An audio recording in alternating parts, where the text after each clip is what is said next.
and welcome to TSK F1. Here's your little reaction video from the Belgian Grand Prix. Let me know what you thought to the Grand Prix in general and give me a rating out of 10 for the Grand Prix down in the comments. And before we go any further, please do make sure you've hit that like button and also subscribed to the channel.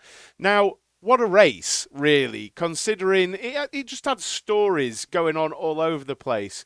Max Verstappen, absolutely rapid through the pack from 14th, new power unit and components, and Spa being one of the easier tracks to pass on.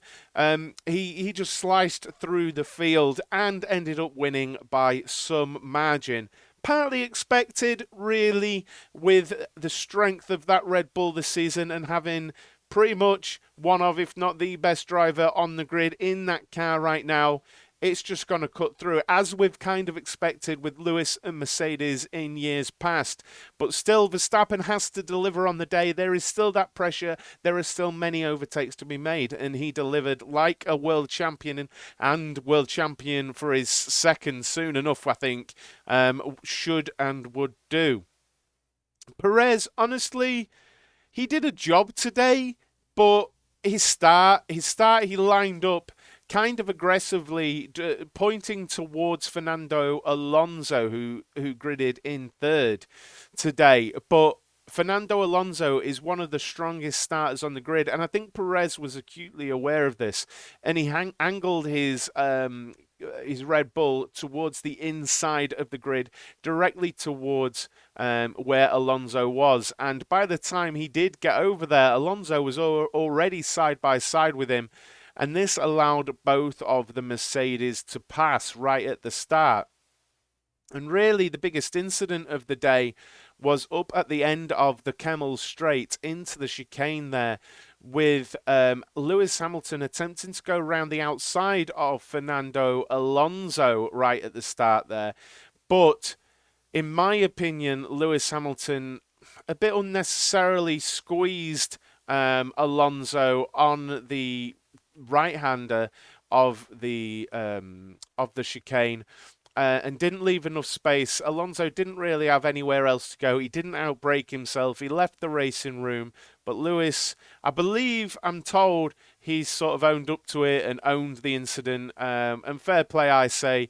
When I was watching it, I said live that it just seemed to me that Lewis unnecessarily and kind of absently squeezed Alonso.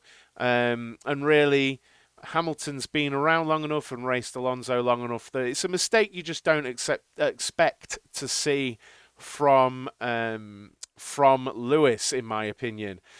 But as we look at the result there, you may notice that Leclerc is behind Alonso. If you watched live and you turned off the coverage straight away, you may have missed the fact that Leclerc pitted right at the end to change to soft tyres to try and get that fastest lap. This put him in competition with Fernando Alonso, but using DRS, he managed to get in front of Alonso before the finish. He didn't get the fastest lap, but what he did get was a speeding infringement penalty for 5 seconds in the pits for the pit he didn't need to take because he didn't end up with the fastest lap anyway. So Ferrari doing something we've seen in F1 plenty, where a driver out of contention for the win and in a position to take a pit stop goes and gets the fastest lap. Unfortunately for him, he didn't get the fastest lap and he picked up a 5-second penalty, which puts him behind Alonso. So Alonso moves up to 5th. I think for me, I'd love to know your driver of the day down in the comments. It would be very easy to give it to Verstappen, and in fact the vote on F1.com gave it to Verstappen, and I and ahed about this, but personally I'm going to give it to Esteban Ocon, which is a bit out there, I know, but for me, making up 9 places in the Alpine is more difficult than making up 13 in that Red Bull, and when you consider Leclerc made up 9 also, and would have made up 10, but made up 9 in a Ferrari. Earlier on in the race, actually, though, Leclerc did have an issue with a tear-off in his brake duct, I believe it was. Vettel coming in the points as well, and also notably, it was also Albon bringing in a point as well. So, I would love to know your thoughts on the Grand Prix. For me, it had flashpoints of action. The beginning, if you're a Max fan, I'm sure it was fantastic because he did come through the field and he was very, very strong. Um, and it's only a matter of time for this second world championship. And there's got to be a complete disaster for Red Bull, but a dominant one too.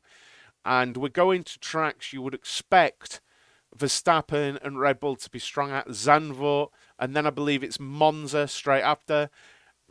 With how quick that Red Bull is in a straight line, you've got to think that Monza is a strong, strong track for Red Bull as well. So for Max Verstappen fans, that's fantastic. I was a little bit disappointed to see both Bottas and Hamilton out, just because that would have added cars into the mix that you would expect battling in different parts. Maybe you'd have seen Hamilton around that Alonso Leclerc kind of battle at the end. Maybe you'd have seen Bottas in with that sort of snake that formed behind Albon. And I think there was just racing to be had with those dropping out. But overall, generally, apart from the flashpoints, it wasn't a great Grand Prix. Verstappen was dominant, and there was flashpoints amongst the Grand Prix. But we move on now to Zandvoort. Who do you think's going to win over there, guys? Let me know down in the comments. But thanks a lot for watching, and please do make sure you're hitting that thumbs up and also subscribing. I will be live streaming the next one on this channel. I'll be doing a watch along, so keep your eyes out for that. Please make sure you've hit the bell button. I'll see you in the next one. Cheers.